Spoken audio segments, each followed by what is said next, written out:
Well, thank you very much. Like to begin by thanking GLOBIS and also all the participants who came to this breakout session. My name is Ken Jimbo. I'm teaching international relations at Keio University. I just returned from Amsterdam yesterday, so I'm still heavily jet lagged, and I'm sorry if I mumble in my chairing of this session. This session is entitled Economy, Security, Nexus in Asia. In a sense that this is the expanded version of this morning's geopolitics in Asia, but we also have emphasized the impact of what the economy mean for the geopolitics in Asia. And we do have a distinguished three participants for this panel, and my design is to give each panelist 5 to 7 minutes for the opening remarks, and we do have some couple of interaction among the panelists, and then to open up the floor. And let me just to give a very brief background of how we gonna discuss this session. I guess that the stability of the geopolitics in Asia is basically founded in the sound basis of the economic growth of emerging economies in Asia, especially Chinese growth and also the rest of Asia, such as Southeast Asia, India's growth has been the basic motivation of why we think that this is the Asian century. Everybody's attention has been paid. A lot of trades and investments are flowing, and that also gives the basis of the political stability as a legitimacy to sustain the political structure in Asia. But we also have to think about how stable this Asian economic growth might be, especially by looking at the slowdown of the Chinese economy. There's a lot of fluctuations and turmoils in the internal structure of the Chinese financial system, industrial politics, and what does it really mean for the future outlook of the Chinese stability, and then also in the relation with international relations in rest of Asia. And secondly, we also have to look at those geopolitical concepts are often led by the state capitalism types of the expansion of the international relations, based on the industrial policy on its each nation, but to be expanded internationally. Most, I think, symbolically, that the Chinese expansion of its regional concept led by the One Belt, One Road initiatives, Maritime Silk Road projects, and also expansion of its own initiatives of the Asian infrastructure investment banking system. And that also creates a very interesting transaction in the regional framework in Asia. So basically, we will cover those sorts of issues with a flavor of each expert. So let me just go through by order of what's been written on the agenda. So I give Dr. David Asher for his own initial remark. Sure. Mind if I stand? So I just thought I'd throw up a few slides. It's sort of hard to talk about economic and security issues as they relate without looking at the actual data. I've got sort of a unique background that I've worked in 4 different macro and long-short hedge funds over the years, but I've worked in the State Department, Treasury Department, Defense Department, military as well. And so I've been looking at Asia from all these different dimensions. And what I see today also as a guy who did a doctorate in economic history at Oxford, of which there's almost no one in the world who's got an economic history degree left, so I'm one of the few. I look at these things in a long-term perspective. And what I see today, having traded through the Asian financial crisis in '97 and having gone through Japan with Nobuo-san, the government, in the '90s, is a dynamic that's somewhat similar. But I would rather call it an Asian economic and now political, I think, disorder rather than crisis. Disorder is actually in some ways worse than crisis. So the simple key points in my mind are that the true economic growth rate in China is like around 3% at best. It could be 0. The renminbi is about 20-25% overvalued, and the balance of payments of China, despite the massive forex reserves, many of which are obligated for other things actually, so could head into crisis in another 12 to 16 months. China's disorder internally is impairing all of its major emerging market and developing market trading partners. And it could lead to a greater, and will lead, I think, to a greater global commodities and energy price collapse. I see massive dislocations in those areas, and that's going to span the globe. So this is not just an Asian issue. Moreover, the Asian economic disorder could turn into an outright financial and economic crisis without reflation, structural reform, free trade, all of which I think are problematic right now inside China. And frankly, TPP, Glenn can talk about it if you're interested in his views. We're sort of floundering as far as global economic freedom and trade. And then the crisis in China is not just an economic crisis. It should be obvious based on the reaction of the leadership that it's a communist party crisis. And it relates back into this whole corruption, anti-corruption movement. And obviously based on what the Chinese just showed us in this parade, where I said this morning they were doing 114 steps. I'm going to say 121 step march. So they do 121 steps and they sort of stop. That was simply to tell the Japanese and to tell Asia that the 121 years ago, 1894, will not be forgotten, the year that Japan went to war with China, and the Chinese intend to set back the clock. And if you look at their actions, not just listen to their words, their actions are consistent with their words. That's the scary thing, except when they say they're going to maintain peace and friendship with everyone in Asia by building up military capabilities.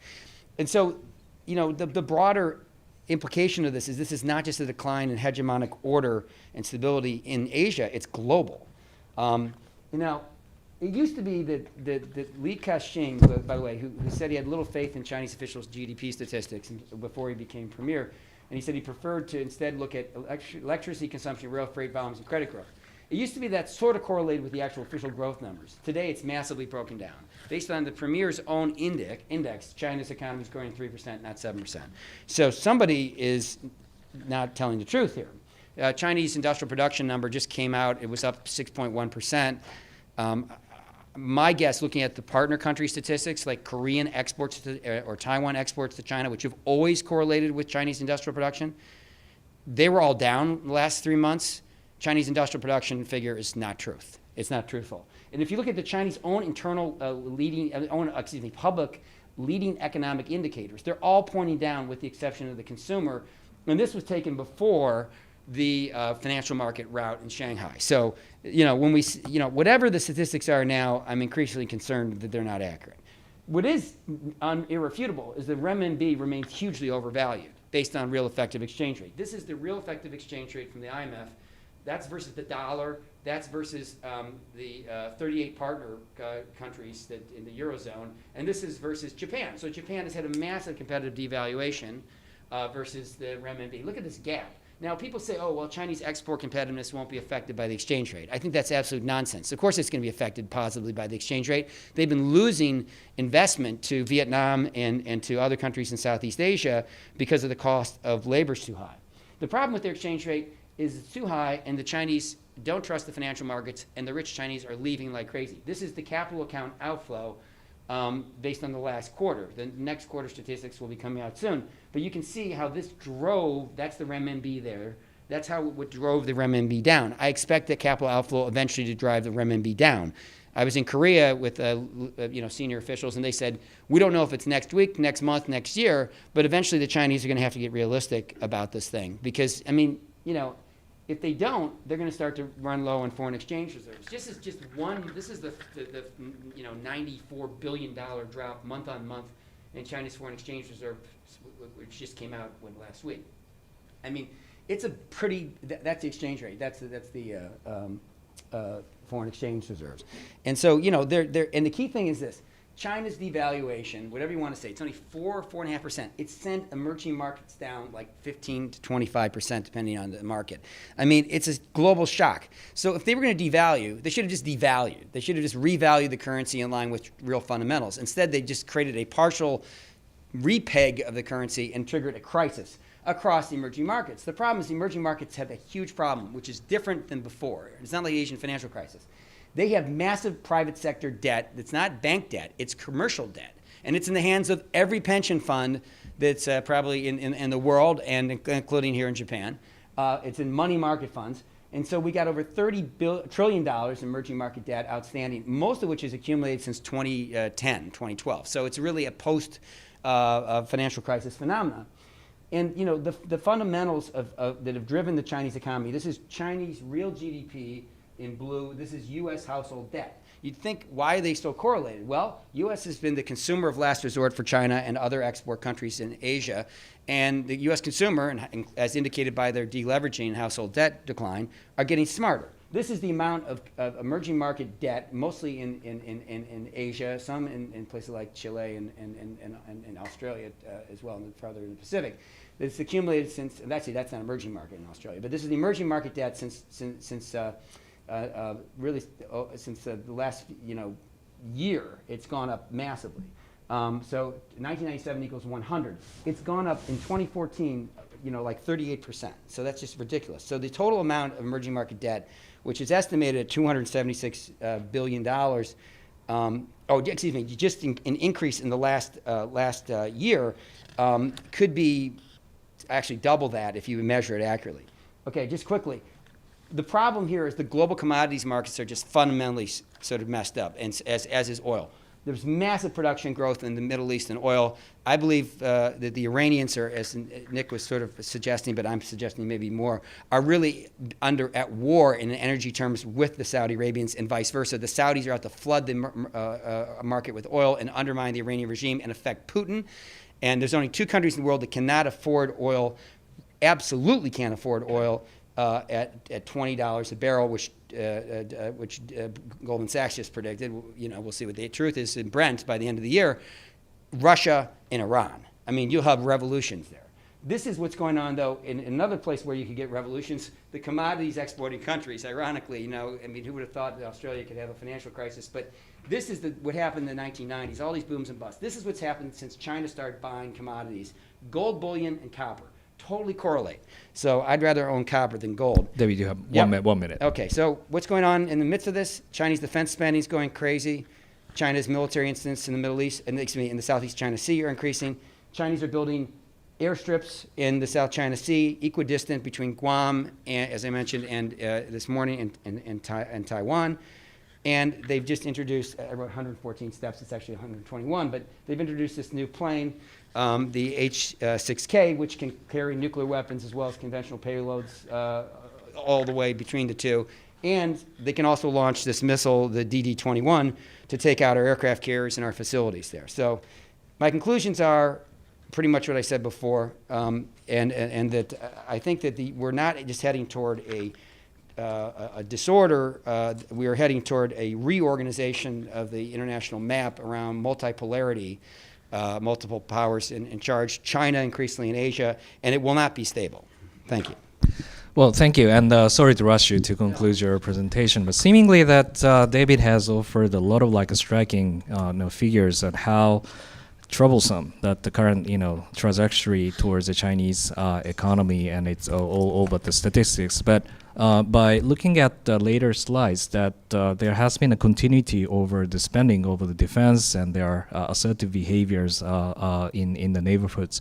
So what I think it is very important to explore the mismatch between those economic trajectories and also the military expansion, and those would be, I think, the issue to be further explored in the discussion. And let me go on to the second speaker, Professor Brahma Chelani, and you have 5 to 7 minutes.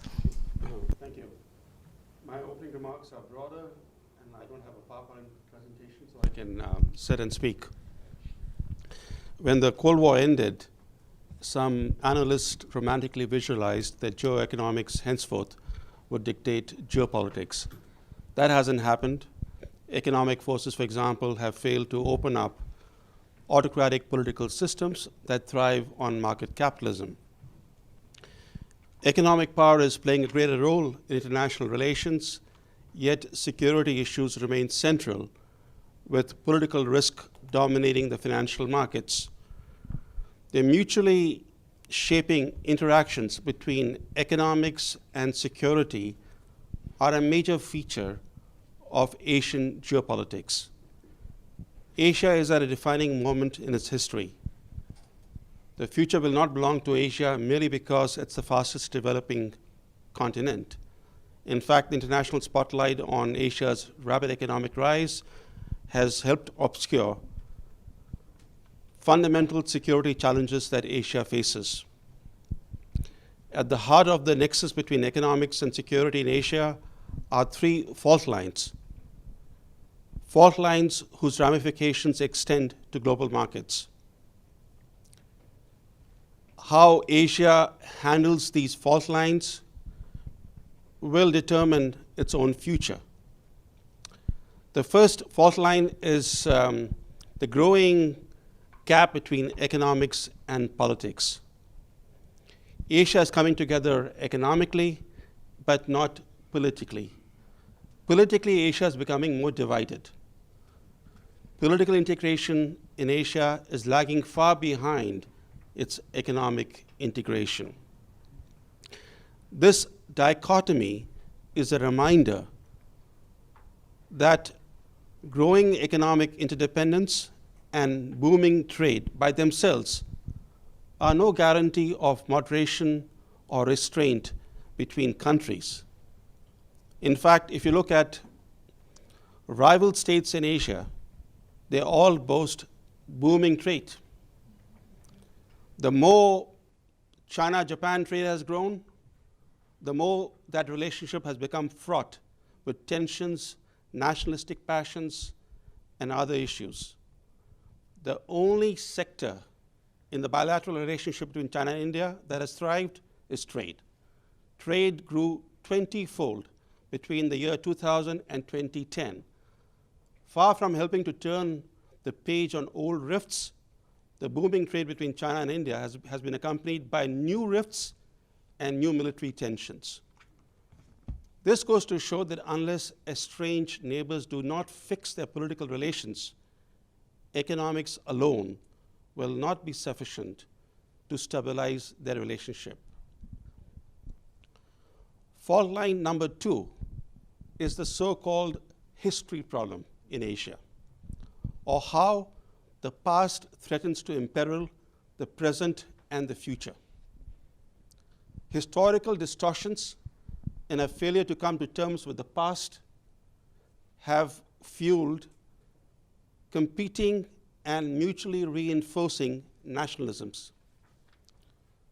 The Asian disputes over territories, museums, textbooks, natural resources are all linked in one way or the other with this history problem. Coming to terms with history is necessary so that the past is not a barrier to charting a better future. In fact, there is a terrific Russian proverb. It warns, forget the past and lose one eye. Dwell on the past and lose both eyes. That's the choice Asia faces today. Whether it wants to dwell on the past or focus on the future. Fault line number 3 is the sharpening geopolitical competition in Asia over natural resources. David's picture of crashing commodities prices does not change this fault line. Commodity prices have soared between 1970 and until 2-3 years ago. They skyrocketed. And we do not know what the future pattern may look like. The fact is that Asia is the world's most resource-poor continent in per capita terms. Its resources are also unevenly spread. So looking ahead, Asia faces a serious resource crisis. As you know, Asian economies faced with growing resource constraints at home are increasingly tapping the resources of other continents, especially Africa and Latin America, but that has not prevented competition over resources from sharpening. In fact, resources are the hub of various Asian conflicts. This is best exemplified by the resurgence of territorial and maritime disputes in the South and East China Seas.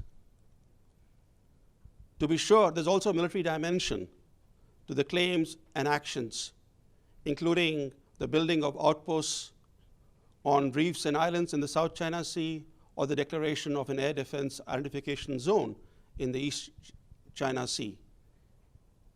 Yet it is the lure of mineral riches in the surrounding seas that is exacerbating these disputes. Do you know that the disputed Sankaku and Spratly Islands together occupy a land area of just 11 square kilometers? All these disputes in Asia, in Southeast Asia and East Asia over these islands are over just 11 square kilometers of territory.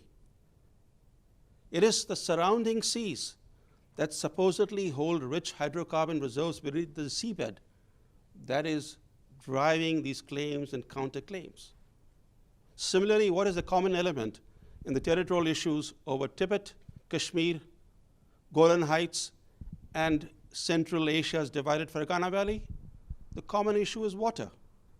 These are water-rich territories that also control flows of rivers to other countries. That's why they're coveted not just for the land, but coveted also for their rich water resources. So the question is, how can this resource-related great game in Asia be prevented from exacerbating disputes and injecting greater instability? The short answer is by establishing rules-based cooperation and competition. There is no other alternative than to build rules-based cooperation and competition. In fact, Asia has to start addressing these fault lines, bridging the gap between economics and politics, getting rid of the baggage of history that weighs down all major interstate relationships in Asia, and establishing rules both on cooperation as well as on competition. And the last point is that as the resurgence of territorial disputes in Asia shows, that Asian peace hinges on respect for existing borders. We often miss this point. If you are a revisionist power, if you want to alter existing territorial and maritime borders, you are a force of instability. And therefore, Asian peace demands a respect for existing frontiers. Unless this happens, it is far from certain that Asia will be able to continue to spearhead global economic growth or shape the new world order. But if it does address these fault lines, it could be the Asian century. Well, thank you so much. I think Professor Chelani mentioned very broad-based issue on the nexus between economics and security in Asia by pointing out the fault lines, and I would call it dilemma between economic growth and how it doesn't really associate it with the stability and security in Asia. And he also pointed out very important aspect on the resource based competition and in Asia that might also brings about the huge, I think, problems associated with the stability in Asia as well. So now I would like to give a floor to the Tanaka-san, who's the president of the Sasagawa Peace Foundation, for his remark. Thank you, Jinpo Sensei. Maybe my case is probably one of the good application of what Brahma said about the risk in Asia. This is the energy security case. As I was the executive director of the IEA, International Energy Agency, certainly energy security is the issue for me. I'm keep on doing in Sasakawa. I visited Russia, I visited Tehran, Iran, and talking about potential cooperation in the future. So let me see what the oil situation in the future. Nick Going mentioned about the oil situation, and certainly we need quite a big amount of oil in the future to match the demand increase, 14 million barrels per day by 2040. Where the oil comes, the traditional supplier, including Russia, North Sea, etc., will decline, while U.S. shale oil certainly has a promise, but it's a matter of decades. It's started declining. Yes, oil sand from Canada is okay, but not not enough. Brazil, yes, it's increasing the deep sea, but majority of the increase should come from Middle East. And half of this Middle East is from one country, Iraq.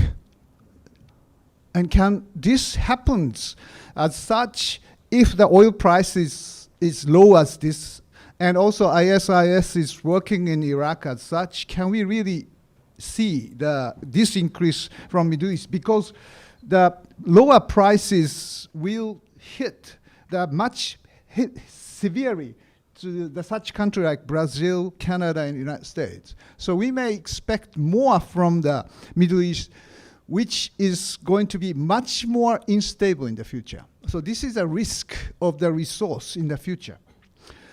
This is a kind of graph of the geopolitics of the oil and gas. The vertical axis, the gas import dependency, while horizontal axis import dependency on oil. So these are the countries of both importing gas, oil and gas. Japan, Korea importing both 100%, so we can never be worse. China increasing much more, India increasing more, Europe like this. So these are the traditional importing countries, while the United States is moving totally different direction. Japan or import about 40% of gas from ASEAN country, but they will no longer have the capacity to export in 2040. So we have to move toward, of course, US or Australia, but maybe to the conventional exporter. If we have to reduce dependency on the Middle East, we need Russia. This is a huge potential area for support of supply in Asian countries, Asian growing economies. Of course, United States, Australia, these are the countries in between exporter and importer. So geopolitical advantage of the country is very peculiar. US no longer need Russia and Middle East in the future. This is the chart of where the Middle East oil goes in the future. The current tree, this is the right, and this is 2040 or 2035.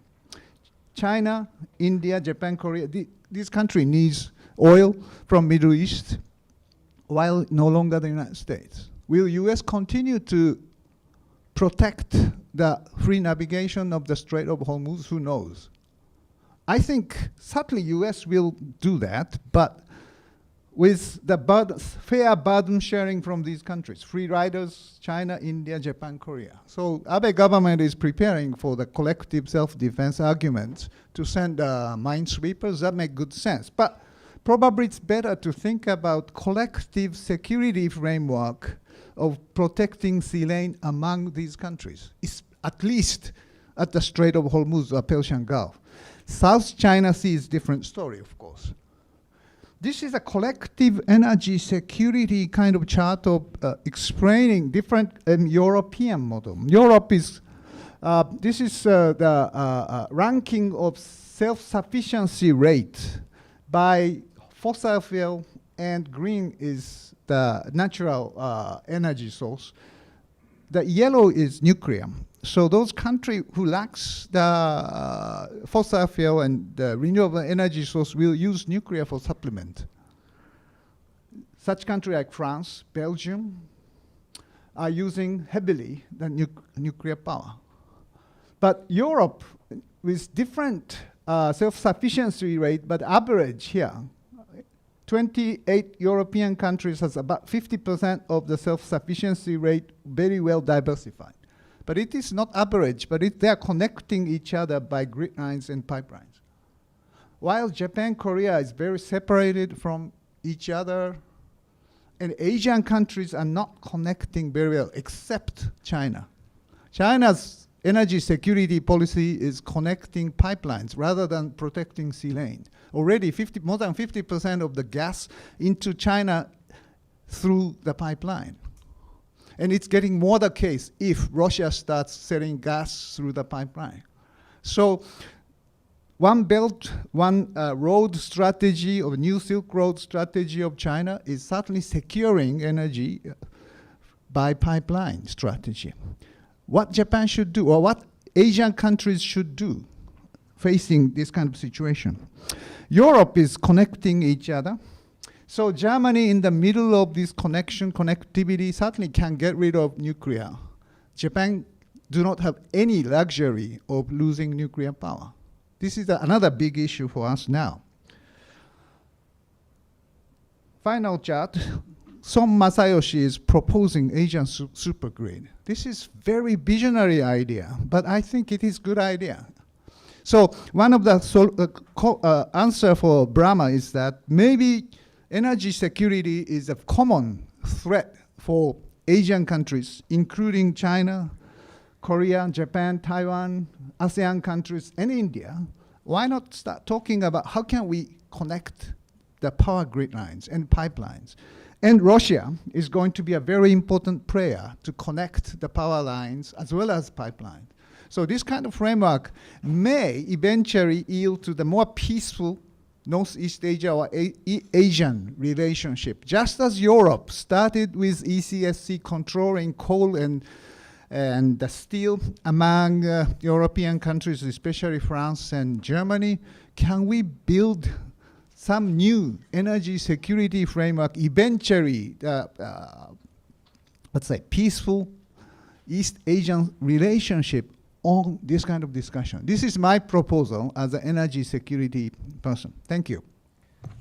Well, thank you so much. I think Tanaka-san has provided a lot of very interesting picture that by looking at the energy dimension, I think that the geography of Asia can be looked in a very different angle. While you can see that dynamics of the change of the demands and supply ratio, and then the interdependency of the natural gas and oil, that might change the dynamics of the international relations as well. And then by looking at these power grids system, that also changes the geography of how Asia can be drawn into the new framework as well. So let me just ask each panelist a couple of questions before opening up to the floor. And let me ask first to David. You mentioned about the economic disorder by showing a lot of figures in your slides.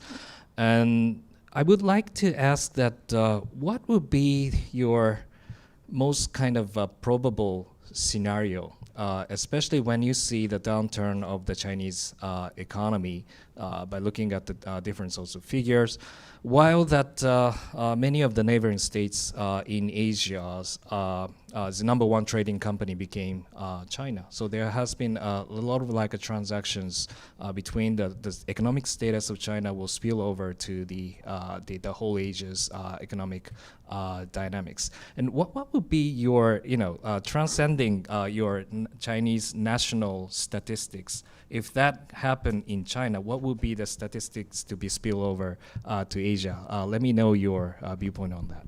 I mean, if the Chinese cough, Asia gets the bird flu. It's going to be a very traumatic transition. If the Chinese adjust their currency, which I think is inevitable, you're going to, and especially in the face of the economic downturn, which is already having a huge effect on Asia. I think it's going to lead to something that will be more approaching an Asian financial crisis, especially centered around commercial debt. The Asian banking system is in much better shape. The Asian governments are in much better shape. So in that sense, it doesn't have the same necessary contours as we had before. But I think from Asia's perspective, they'll see this as a Chinese crisis that's been imposed on them. So I think and I think from the Chinese perspective, it'll be an opportunity, ironically. You haven't asked about AIIB, but I mean, you probably will, but it's just a shorthand answer in advance if you do, is it gives the Chinese an opportunity, even with their currency devalued. The Asian emerging market currencies have actually fallen much faster than the Chinese currency. So from a relative currency perspective, China, even if it falls by 25%, you can expect the Asian currencies to adjust more than that. So their currency will actually, and then they'll be accumulating dollars through their exports that'll be even more valuable, okay? So ironically, China's ability to enforce its financial and economic power in Asia will grow. And I expect them to do that. So, there's lots of companies which will likely go bankrupt, many of which have gone before, and in Southeast Asia. I mean, Asia Pulp and Paper had no problem defaulting on $14 billion in debt in the U.S. and then running off to China for refuge. And the same types of things will happen again. So the Chinese could essentially adopt a sort of neo-mercantilist strategy, which will be complementing that military strategy. And I'm not saying they want war. They just want to have more decisive influence and power and push the America out of the East Asian Pacific region as the balancing power. Great, and which goes to the concern which Professor Brahmachelani may have. I also like to ask you about Indian perspective, since you're from India as well. Given that the China's, as David mentioned, that outreaching and expansion of its geo-economic concept to the region, expanded to South Asia, Central Asia, way to the Middle East, that might also affect the Indians' strategy over how you design the geopolitics and economic relationship. And from Indians' perspective, how you see that the China's One Road One Belt initiatives, AIIB, and those geo-economic concepts might affect on the Indian strategy?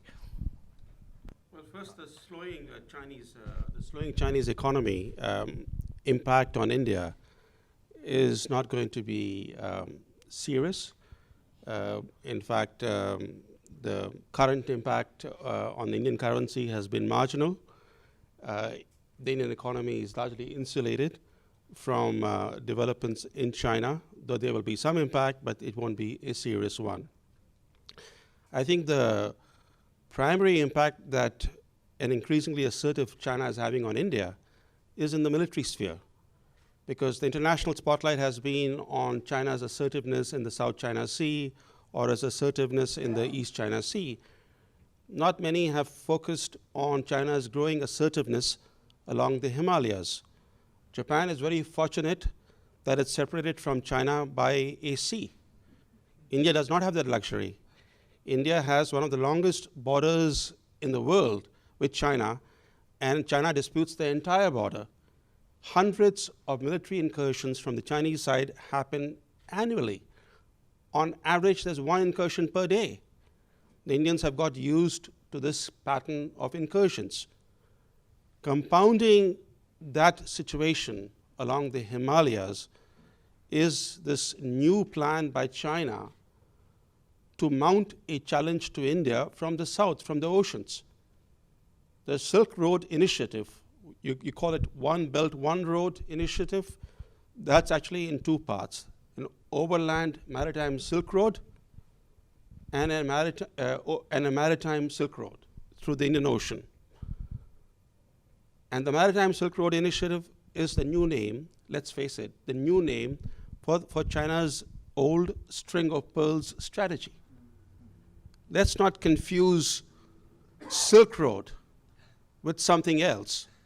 It might have an economic plank, but you strip that economic plank, what you see are clear strategic objectives. Of course, having said that, I also acknowledge that the Silk Road initiatives, both have economic elements. For example, slowing economic growth in China has made infrastructure exports even more critical to deal with the problem of overproduction at home. So these Silk Road initiatives are very much infrastructure export-driven initiatives.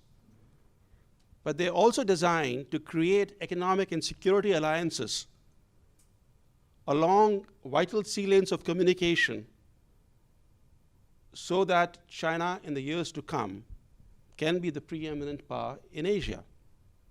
And the Indian Ocean region, this challenge from China is primarily to India, because the Silk Road Initiative is largely a challenge to the existing power balance, which means challenging the United States, challenging Japan, challenging India in the seas. Well, thank you very much. And finally, to Tanaka-san,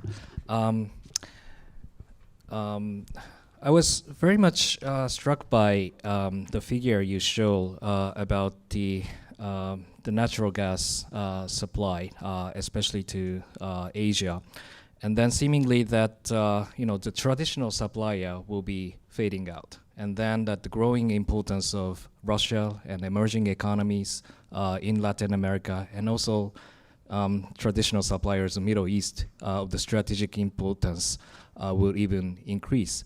But at the same time, if you look at some political angle, in past 20 years, we see like a double, triple size of the global GDP have grown. But there are no such kind of proportional domestic reforms or the change of, the growth of the democracy or liberal value associated with those, catching up those growth of the economy. In other words, that emerging economies are growing without reforming themselves, which is a quite interesting way to look at it. So as you see that Japan plays its strategic importance with Russia, but Russia is now the troublesome players, especially in the G7. And the United States may be decreasing its importance on the imports of the oil, which means that there are potential logical divergence between what Japan and Korea, those countries, might perceive to the world vis-a-vis United States see the world. How do you reconcile these trajectories of the potential geopolitics? Very interesting question, Jimpo-san. I never thought about it, but my view is that energy security is simply, the country like Japan, energy security means diversification of the sources, routes, energy conservation domestically. So, what kind of regime or reformed structure in the supply country is not really matters.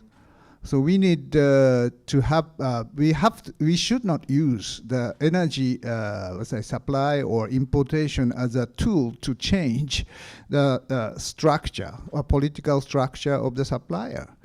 It's another issue that global community must think about. While just simply maintaining the security, we need everything, including the nuclear power in Japan. The Russia is certainly a very important player for Asia. So I think that, for example, that Ukraine is a very serious issue in Europe, and how can we make the peaceful settlement there is certainly of our strong interest. But at the same time, when we think about pragmatically, Ukraine issue must be considered as a regime or a reform or whatever. I mean, humanitarian issue. It should be democracy issue. Probably as energy security, it's not the case. Get rid of the Ukraine issue to Europe and let Europe deal with it. Asia needs Russia as a stable supplier of the energy. That is probably the more pragmatic energy security argument.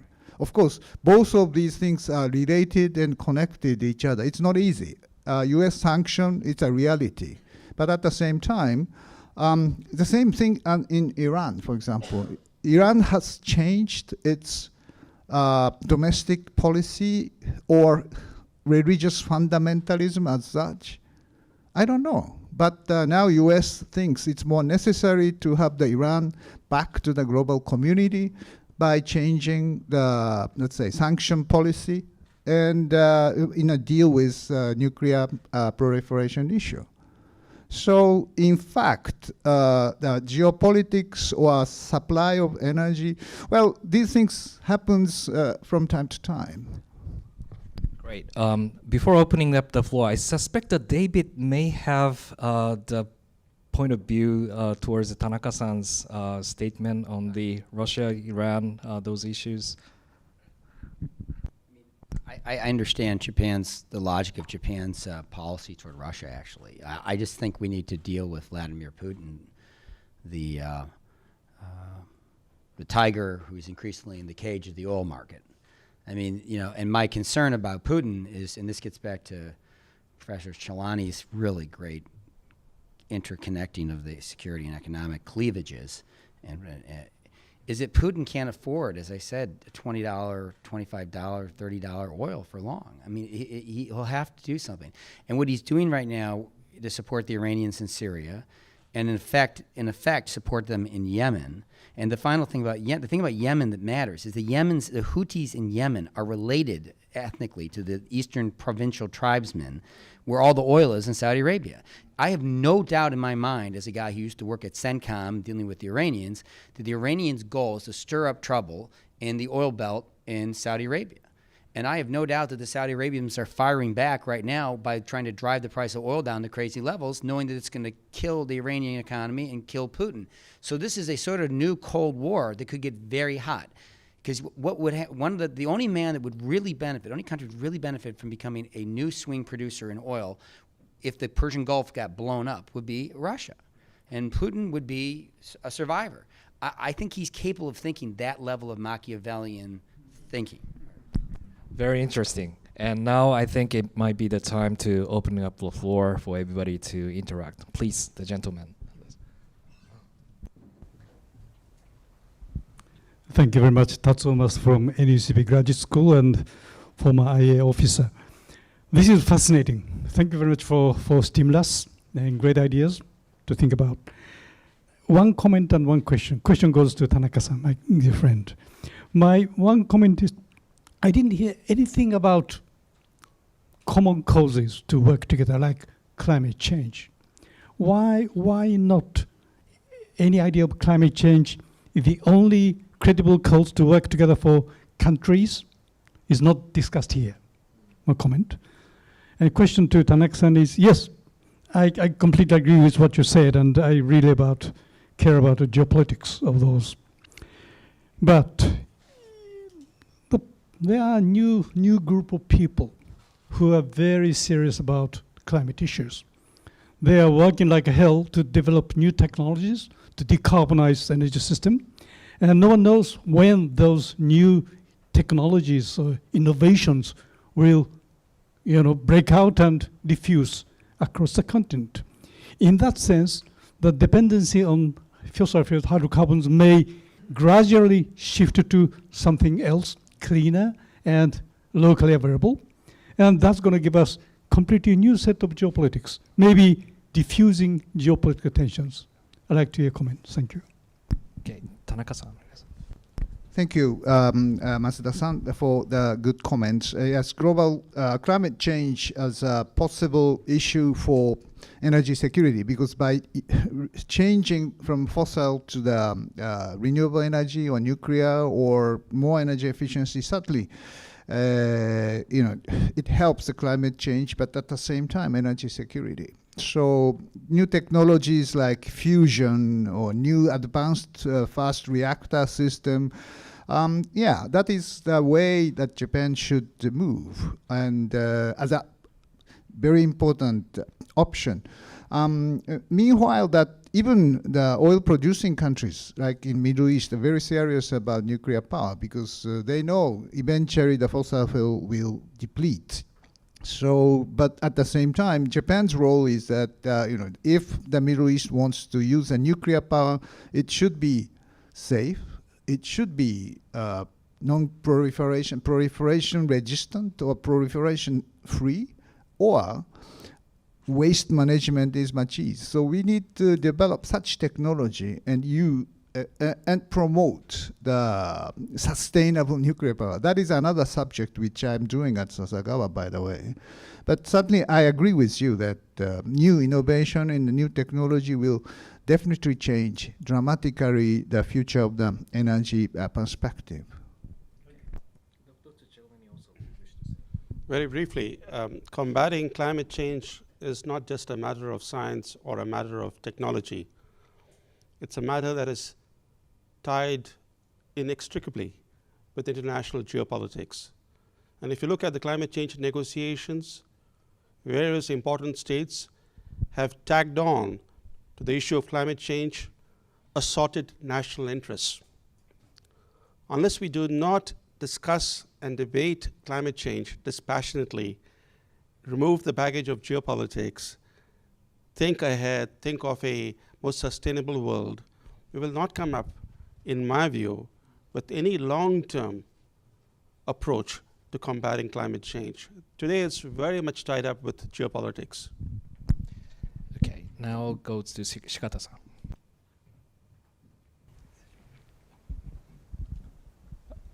Norris Shikata from Foreign Ministry. I have a question to each of you. One to David Asher. How do you kind of respond to the China problems that you explained? What kind of approach are you recommending? Engagement, deter, hedge, or coming up with a kind of regional alliance along with the United States, Japan, Philippines, Vietnam, Australia, and others? Professor Chelani, on the issue of history, what is your recommendation in terms of China's kind of selective, use of history card? And in many cases, it's a reflection of Chinese domestic problems, challenges facing Chinese Communist Party, as related to David Asher's public explanation. And lastly, to Mr. Tanaka, on the issue of collective energy security, do you think China or even South Korea will embrace this kind of idea in a sincere manner, in a kind of long-lasting way? Okay, let's begin with David. I think that we need to adopt a policy of freedom toward the Chinese and let the currency freely adjust. But I think we also need to demand a political opening of China. China needs to adopt common free trade rules, become a true stakeholder in the system, something I worked on when I was in the U.S.-China strategic dialogue with Mr. Zellick and others at the State Department, and made, frankly, very little progress. But I think that, we can't just accept the Communist Party for what it is. It's the Communist Party in China is almost like right out of Marx. They represent capital, and the rest of the people represent labor. It's sort of the thesis and antithesis that leads to revolution is there. And with the economy going through significant problems due to its contradictions right out of Das Kapital, unless the Chinese open up and become freer, they're going to end up in a situation of internal instability, which I believe will be projected externally. And that's what concerns me. For China, the history issue is not about history, it's about the present. For example, Xinhua editorial recently demanded that the Japanese emperor apologize for Japan's wartime record. Who in China will apologize for China's post-1949 aggressions? The occupation of Tibet, the attacks on India and Vietnam. Who will apologize in China for the aggressions under communist rule? Or more importantly, for the millions of Chinese who perished through brutal policies followed since the Mao era. So for them, the history card is a political card to be used to legitimize the continuing monopoly on power of the Communist Party. So let's be clear, it's not about history, it's about present. If I could try to answer the question that you actually asked, David, and I think I can tell you what the central element is on China. We need a clearer American policy on China. The Americans cannot make up their mind whether China is a rival or a partner. And if you look at the Obama administration policy for the last 6-7 years, it has been very ambivalent. In fact, he's been pretty China-friendly. And even on critical issues, he did not act. In fact, today the Americans are concerned about China being emboldened to build outposts and engage in other activities in South China Sea. But if I were to look at Obama administration's record, I would say that it's the Obama administration which has emboldened China to give you two concrete examples, which are actually wake-up calls for America's allies and partners like Japan and India. The first was China's occupation of the Scarborough Shoal in 2012. Not a word came from the US president or anybody senior in the administration. Till today, silence is the word. And what happened to the US-Philippines Mutual Defense Treaty? If you're a Japanese, won't you wonder if tomorrow the Chinese were to come and attack Senkaku Islands, would the Americans do what they did with the Philippines? The second thing, or second non-action, happened with the ADIZ in 2013. No sooner had the Chinese declared an ADIZ extending to territories that they do not control, setting a very dangerous and ominous precedent in international relations, Japan ordered its carriers to ignore the ADIZ, and the Obama administration did the opposite. Advised American carriers to respect the ADIZ and even sent Vice President Joe Biden to Beijing instead of postponing or canceling that trip. What message did it deliver to Asians? And even if you take the Ukraine example, what did the American administration do in response to all these protestations, sanctions and all against Russia when it came to the real issue, the Budapest Memorandum, which guaranteed Ukraine's sovereignty? Just became a piece of paper, right? Just became a piece of paper. And lastly, if you were looking at the Ukraine issue dispassionately, forgetting what the Americans did not do to uphold the Budapest Memorandum, the sanctions against Russia, what has been the net effect of the sanctions? Is to benefit China, is to drive Russia into China's arms, to deliver commercial long-term energy contracts to China at a heavy discount to the price, for example, Germany pays to Russia. If I was a Chinese policymaker, I would send a thank you note to the White House. Even strategically, the sanctions against Moscow opens much more strategic leeway for China.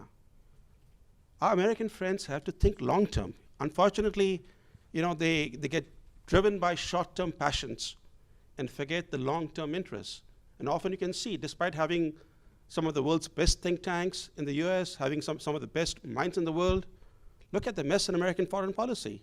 Look at what they did in Libya, or even what they did in Syria. I often wonder, why does American foreign policy blunder after blunder? Shouldn't there be more debate in the US on foreign policy issues? I find that the debate tends to get very passionate, and often the long-term considerations, long-term interests of America do not get sufficient recognition in the debate. Well, thank you very much. I always appreciate the straightforward, argument, and I'm sure that the David have some say on this. But let me add some aspect on the East and South China Sea maritime security issues. That when China declared the ADIZ, United States obviously sent a strong message to go against that, and then decided to dispatch the B-52B2 flyover to the ADIZ. But it has been, the symbolical, messaging to the Beijing to dissolve, to deny that this effectiveness of the ADIZ. And obviously, as you mentioned, that there has been the different structure of the engagement towards the United States Article 5 application to Senkaku, and then more vague approach on the Scarborough and other territories in the South China Sea, which obviously gave Chinese a leeway to expand that its own initiatives, especially symbolized by the reclamation of the number of islands. And something we wish to underscore this is that when Scarborough happened in 2012 and also oil rig issue happened in 2014, that was a part of the political disputes, obviously, in China to play up the issue to, go against that, the Xi Jinping's leadership. And that was a reflection of the Chinese internal factional, controversy over the issue. But now we see that more slow, like a very silent but a very decisive way to expand its influence in there. That might be the structural, I think, importance of how the things are playing out in the South China Sea. Let me go to Tanaka-san. Yes, thank you for the question from Shikata-san about Korea and China buying this kind of collective security. I have been continuously invited to Beijing and Seoul to talk about this. And they never complain about being told about the necessity of connection of the grid lines and the pipelines. Even Russia, of course, Russia wants to sell electricity or gas, so they are in their favor. But whenever I talk about this in Japan, always I'm criticized. Hey, Mr. Tanaka, how can we trust China? How can we trust Korea? How can we trust Russia? It's always a case. So I'm just curious. I'm too international. Maybe I'm a foreigner. I stayed more than half of my career back in METI outside of Japan. So maybe I'm thinking more foreigner, but probably Japanese mentality is very much historically based or Cold War based, that we cannot trust our neighbors. But it's not an issue of trust. We need, this diversity and multiplicity of supply. So be pragmatic. No country can be trusted. We cannot trust the United States, as Mr. Brahma says. We cannot trust anybody, but we have to depend on a pragmatic manner. So that is the reason why I think when we start talking about the future framework of energy, collective energy security, I think there's a good reason they are willing to talk about that for the future. Thanks. David, do you have any quick answer to yes, sir. Your question? Look, I worked for Rich Armitage and Jim Kelly. I couldn't at all disagree with Professor Chilani's critique at all. I mean, I totally agree with you. This Asia pivot has become, it was really just a retreat from the Middle East, which is now renamed the Muddle East. It's not really the Middle East. Doro no uma no chuto for Japanese. And it never was a seriously planned initiative. I mean, if I were the senior advisor to the Secretary of State for East Asia, like I was, and this had happened under my watch, Scarborough Shoal, we would have a literal combat ship based at Scarborough Shoal with Filipino Marines and Special Operations Forces on board to show the Chinese exactly what the meaning of our alliance is, simply put. Okay, let's go to another round. Please, gentleman on the back. I have two questions. The first one, history tells us that economic cycles and military conflicts can often have large impacts to each other. So on that background, I'd like to ask about the Chinese PLA. It's a big political and economic machine. China is going into an economic downturn, and there are serious concerns about whether civilian control is effective. What is your view about the risk of Chinese PLA acting in predictable ways when it faces a potential budget cut or a decline in their business revenues? And my second question is about the Asian power grid, and apologies if this is a typical Japanese mistrust, question based on mistrust. But certainly Japan would be very vulnerable if it sits on the downstream, just like Ukraine would be against Russia. And therefore, in order for this to work for Japan, Japan would have to be vital and bear the burden of being a significant source of power and resources. So sit in the upstream, but given the relative size of Japan and the geographical location, is that a feasible position that Japan can take? What is your suggestion for Japan to actually achieve that?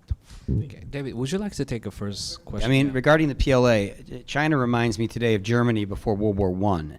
It's almost never remembered by scholars of the history of World War I. But Germany entered a significant downturn economically and financially in the decade before World War I, as did Great Britain. One of the main reasons why they went on a spending spree for dreadnoughts was to not only protect their declining imperial status in the sense of Great Britain, but also Germany wanted to protect its aspirations of empire and sent its dreadnoughts off to Africa to demonstrate the force. But they became a means of literally, it was guns versus butter, and they chose guns. China's choosing guns too, and that's why my concern about the PLA and its command control is acute. And I have to say, as one of the negotiators in the EP3 crisis in 2001, when I came in the State Department, I mean, and not able to raise the Chinese government for 10 days on the phone, or have our ambassador being received by the Chinese foreign minister.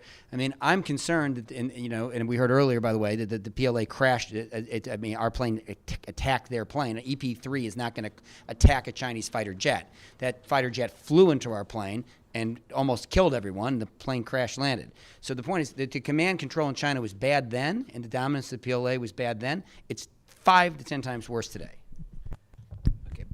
Brown-Sam, you wish to come into this subject? Well, if I could actually give you a concrete example about the issues that China faces today about the PLA. When President Xi Jinping visited India last September, so this was a year ago, the day he arrived, just before he arrived actually, just a few hours before he arrived, the Indians discovered the PLA had made a deep incursion into India's northern Ladakh region. Normally incursions from the PLA are close to the border. When they challenge, they return. But here, in the cover of the previous night, a PLA unit had penetrated deep into Ladakh and set up an encampment. So when the Indians woke up in the morning, the day Xi Jinping arrived, they saw a large encampment of the PLA. Now, this was a big embarrassment for the new Indian Prime Minister, Modi, because he had reached out to China soon after being elected and invited Xi Jinping to come and visit him. And in fact, he was waiting for Xi Jinping in his own home state, not in New Delhi. This is the first time ever that the Indian Prime Minister received a foreign head of state, not in the Indian capital, but in some other city. So when Xi Jinping arrived in Modi's home state, the mood was sour, right? And the first engagement that day was a riverside dinner in honor of Xi Jinping. And before the dinner could begin, the Indian Prime Minister took Xi Jinping aside and said, "Mr. President, what have you brought? It's my birthday today. I did not expect this kind of a present." So Xi Jinping said, "What are you talking about?" He said, "The birthday present you have brought for me is a PLA encroachment into Ladakh." He said, I don't believe it. So the Indian Prime Minister said, "Check your facts. They have set up an encampment on Indian land." So the Chinese president said, "Give me 24 hours. I'll get back to you." The next day were the meetings in New Delhi. They flew the next morning to New Delhi. And as Xi Jinping promised, within 24 hours, he went back to the Indian Prime Minister. He said, "Your information is right." He said, "Give me a few days. I will fix this upon my return." After he returned home, one of the first things he did was to give a speech to PLA commanders, which was posted on the Chinese Defense Ministry website. It became public. in which he warned PLA top brass that they need to obey the leadership of the party. And this tells you very serious problems. In fact, he repeated the same speech in November last year, end of September 2014 and November 2014, he made 2 speeches in public cautioning the top leadership of the PLA to obey the party leadership. It's very clear from this episode that the PLA generals are beginning to call the shots. They believe that the party should be beholden to the military because they are in power because of the military. Why should the military only take the shit? They should also be part of decision making. And this is exactly what happened in Japan in the 20s and 30s. This is what we were told in the morning. In the 20s and 30s, the Japanese army, during the imperial time, went out of control of the civilian leadership. That's a real danger that confronts China today. Well, thank you for sharing so much interesting stories. And this also might be the fact why Xi Jinping would like to centralize its power into the party, and then to have a huge anti-corruption campaign that also covers the PLA top officials as well. Let's go to Tanaka-san. Yeah, thank you for the question about Japan is vulnerable of the, let's say, shutdown of the grid line, power connection, etc. Of course, it is vulnerable, but we are more vulnerable to the, trade from the Middle East, because we are now depending on more than 90% of our fuel from Middle East. So if something wrong happens there, we suffer much, much more seriously. And currently we buy 10% of gas from Russia, 4% of oil from Russia. Yes, it could be stopped anytime. By the LNG transportation by ship can be stopped by any time. It's not matter of pipeline or grid line connection or LNG by transport by the ship. And my view is that the issue is if we want more security of supply, we could offer the Russian Gazprom to buy the Japanese electric power company and supply the electricity here. By connecting pipeline, they buy their own gas to Japan and generate power in Hokkaido. We are very happy with that. This is a kind of reform, maybe in a way of unbundling the generation and transmission. We are very open to that kind of offer. If this guarantee the supply of electricity from Russia, by the way. Another point is that the big trouble, or let's say, discontinuity issue is more domestic, because Japan has 2 frequency zones, east and west. This is a famous story, 50 Hz, 60 Hz difference, and connectivity among east-west is so poor that the loss of the power in the east after March 11th in 2011, even though the capacity is abundant in the west, but they cannot transmit electricity to the east. So the reform of power market or grid connectivity domestic is much, much more important to the energy security. But utilities do not want to do that because they want to maintain the regional monopoly, and they don't like competition. So the agenda of energy security is much more domestic than here. That if the connectivity with Russia, with China, with Korea happens, utilities, if they cannot build nuclear power in Japan, they can build it somewhere else and get the power from there. This is another option, and that makes our utilities much more competitive and global in operation. We don't need the weak utilities, but we need strong, capable investment into the other countries and to generate power. So for that, maybe the bigger market, just like Europe, the European utilities get stronger and stronger and competitive because the market is getting bigger and operating cross-border. So this is a kind of framework where we may have the better utilities or better future of the utilities in Japan.